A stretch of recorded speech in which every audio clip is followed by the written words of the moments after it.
here came from someplace else. And movement generates new ideas. It happened here in Harlem 100 years ago. In 1890, 25 years after the American Civil War, 80% of all African Americans lived in the rural southern United States. By 1970, this was reversed. About 81% of blacks had moved to urban areas.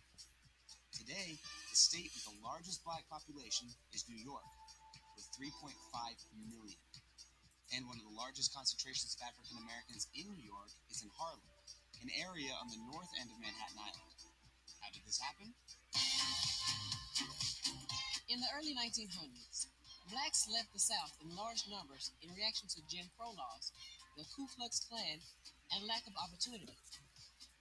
Industrial jobs and a somewhat better social climate attracted blacks to northern and western urban centers. This movement was called the Great Migration. During this time, African Americans flourished in Harlem. It became the heart of black culture for the United States and much of the world. Artists, photographers, musicians, writers, and others exploded with creativity in a time called the Harlem Renaissance. A strong community of churches, nightclubs, and music venues thrived, and still do.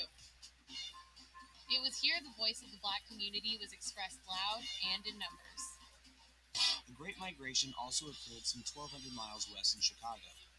The neighborhood of Bronzeville became known as the Black Metropolis. Like Harlem, Bronzeville was a vibrant center of black culture. One notable writer, Gwendolyn Brooks, was the first African American to win the Pulitzer Prize for poetry. In fact, her first book of poetry was called A Street in Bronzeville. One of her most famous poems is in your anthology, We Real Cool, written in 1959. That's it. Seems simple. But you'll dig into it and figure out how much she really said with just 32 words.